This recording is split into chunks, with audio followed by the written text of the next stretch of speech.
Hello, freaks. I'm back. So, I bet you didn't think you'd be seeing me again. Yeah, I've been on a little bit of a break.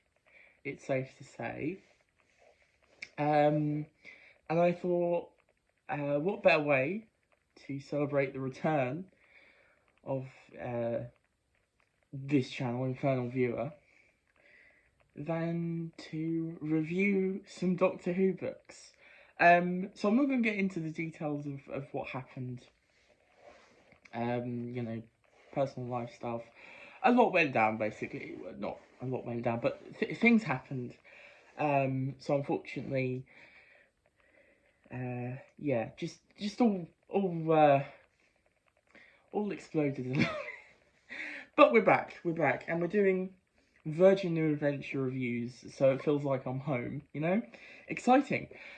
So, cast your mind back to last year, I'm going to guess about November, because that's when I did my last video. I think that's probably when my last video came out. I haven't actually checked. But so around the beginning of November, I did a wrap up for September and October reading. And I may have said in that video, I wasn't going to talk about Nightshade by Mark Gettis in there because I'd read it in October and that I was going to do a full review. Whoops! So that never happened. So what's going to happen now is I'm going to talk about this book, and then I'm going to talk about this book as well in the same video. So the thing is, I did come to realise, apart from also the fact that it's been a while since I read this book, I don't have a lot to say about Nightshade. And there's a few things to say, so I'm gonna talk about it a little bit, but I don't have a massive amount to say about it. So I'm just gonna say my little piece about it and then move on to Love and War, which I have a bit more to say, which I've also read now. I've read that a little bit more recently, but it has been about a month. A lot has been going on. Truly, I meant to get around to this, but just yeah, it's just been a lot. But yeah, I did read it this year at least, Love and War, and then I will also, you know, tell you how I'm feeling about the next book I've got to read. I don't think I usually do that, but you know, I just thought I'd bring it along and sort of give you my feelings. I haven't actually started it yet, but I'm just sort of saying, well, you know, how I feel. Anyway, so let's get on with it, because it's already 3 minutes into this video, and I've not actually talked about the books. So let's start with Nightshade by Mark Gatiss. So this obviously comes off the back of the last named arc, so it's Time's Cat's Cradle, the Cat's Cradle trilogy. And obviously I've done reviews for them, thank God. There's a whole 3 reviews for those books. So coming out of that, I was kind of interested to see, because obviously this book kind of marks where the series has to head next. Or that's what I thought, although I think that more comes down to this one. But this is interesting. I think these 2 books go together quite well anyway, Nightshade and Love and War. I think they have a little sort of mini through line, a little mini arc, which we'll talk about. But the book itself, okay, so I enjoyed this, I liked it. I think I said that in the wrap up. I think I said, you know, I had fun with it. It's good. Now obviously before I read this, I heard a lot of people say, oh, this is the best one, you know, loads of people love this one. This is one of the most well loved of the Virgin New Adventures.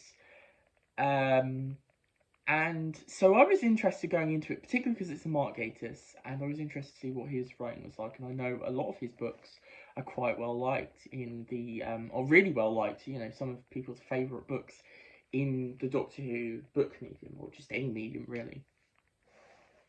So I was kind of interested to see what he'd bring, and so far, interesting. This feels a very sort of classic story.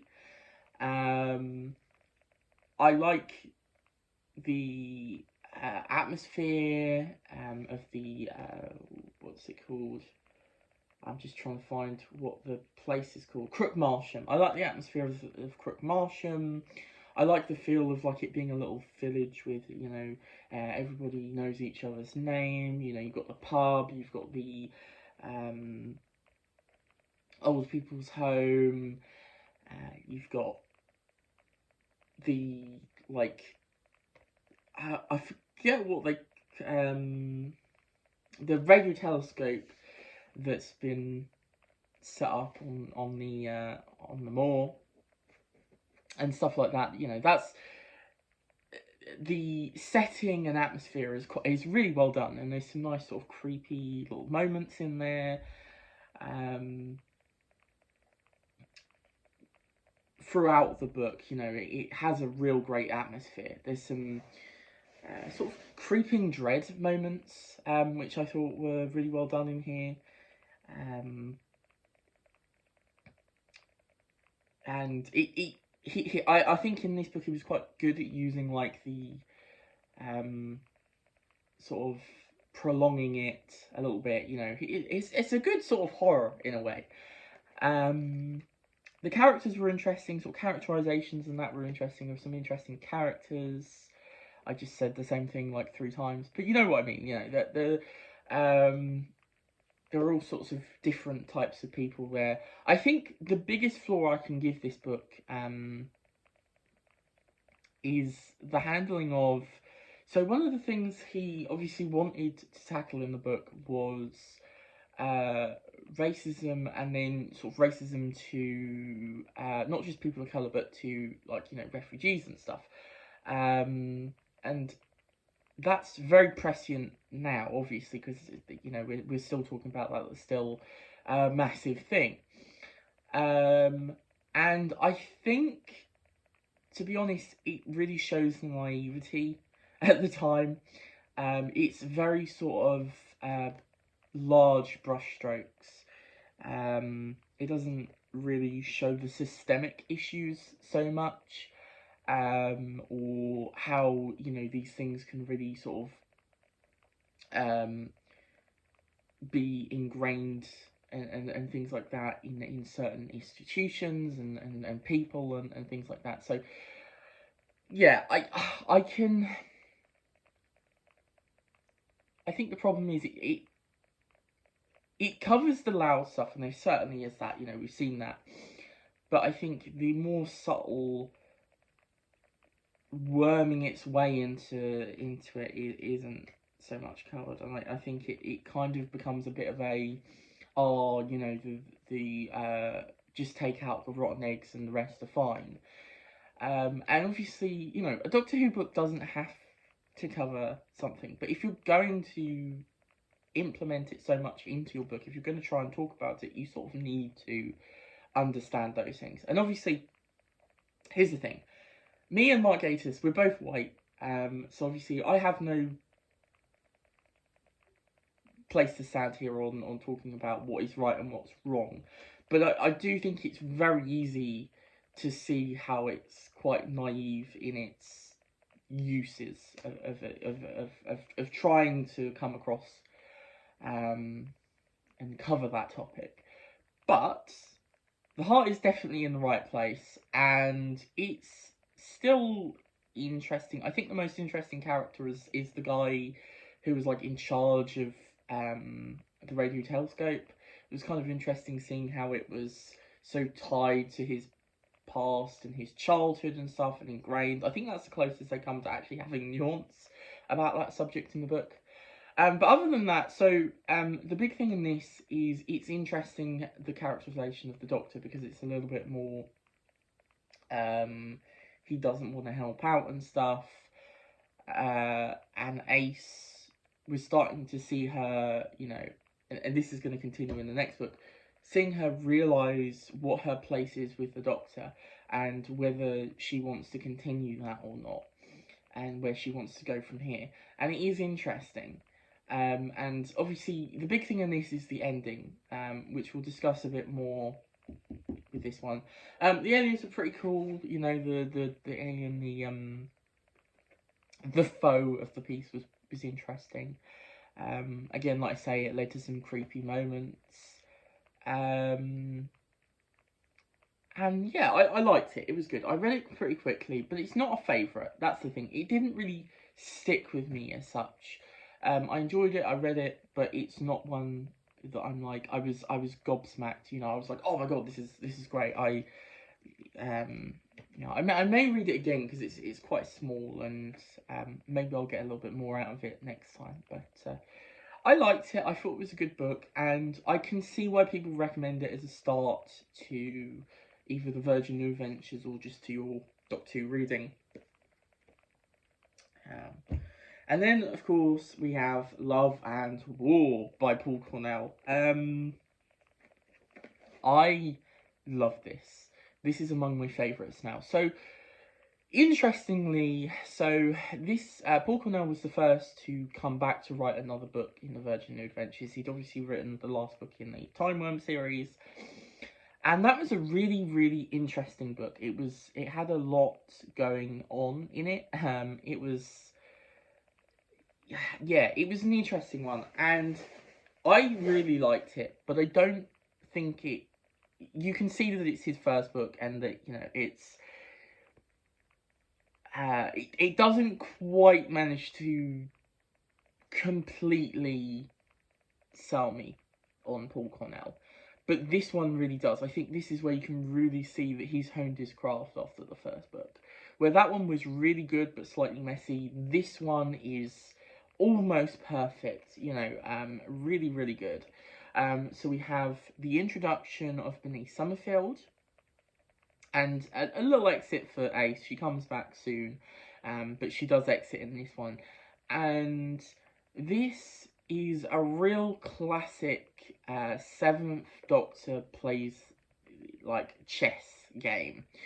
He is playing 3-dimensional chess with all these people and the aliens, and it's both like when you get to the climax of what happened, and you understand how all the pieces fit. It's both like, wow, that is so cool, but also heartbreaking because you understand what the Doctor's done, and it's really, really horrible. I think it's really interesting. I think this is really the blueprint for New Who. There's a lot in here that really tracks. I mean, I think the 7th Doctor just was the blueprint, but particularly this book, you can see how a lot of the ideas of New Who, I think Moffat probably got a little bit from this as well. I don't know if you ever read this, but I don't know, it feels kind of slightly Moffat-y and how it all comes together in the end. But yeah, it's excellent. It's a really, really good book. Bernice is a really fun character. She's great. I've seen people compare her to River Song. She's not really like River. She's pretty different.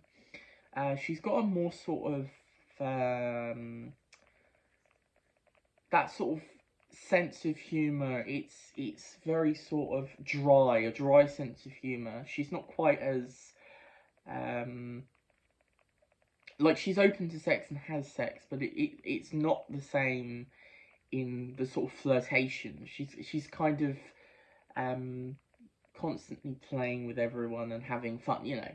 She's a great character. She's not in it a lot in this book, you know. This one really focuses on the Doctor and Ace's relationship, and it continues on from Nightshade to show. Oh, whoops, wrong book. Spoilers, sweetie. It starts to sort of show how we've gone from this to this. It's interesting as well because this feels like the culmination of all the books previously for Ace's characterization.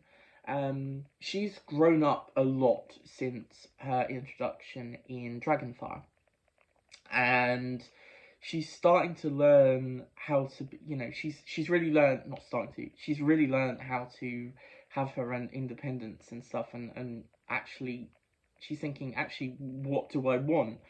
And in both books, she's trying to find a romance, and they both end in tragedy. But I think this is interesting because this touches on her past as well, and shows her mindset, which sounds like, oh, the hustler mindset. No, it shows her mindset, Ace's mindset, which I think is really well done. Obviously, the Houthi, I think that's how you say the name, the aliens in this, the villains, terrifying. Real sort of body horror, horrible creatures. Really, really great creation. And I think it's a shame that they've not really been used since this, I don't think. I think it would be really great to see them in the new series. I can see how maybe bits of them have been, used.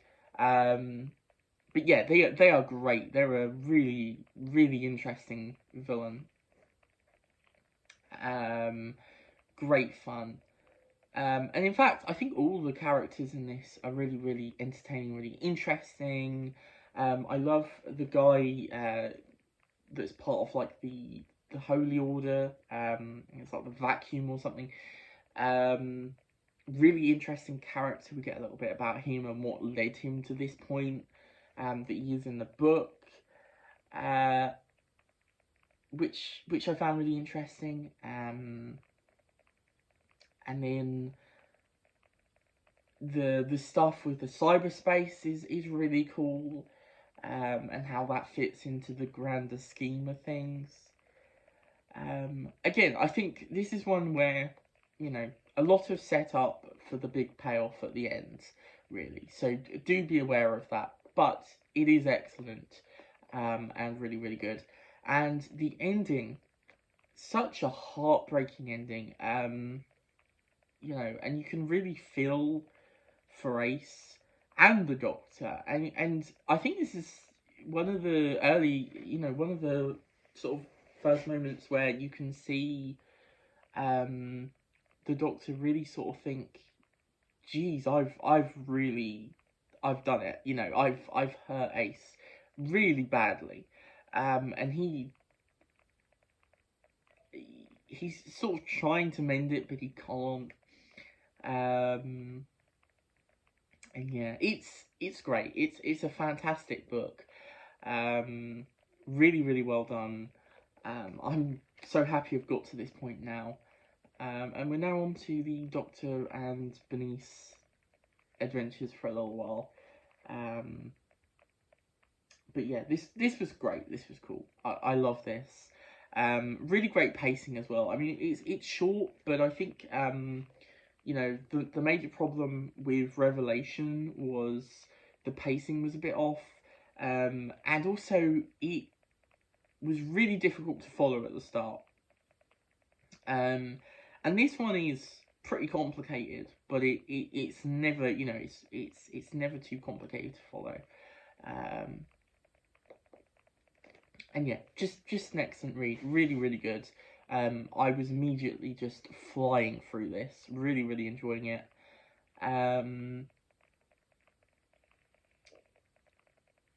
So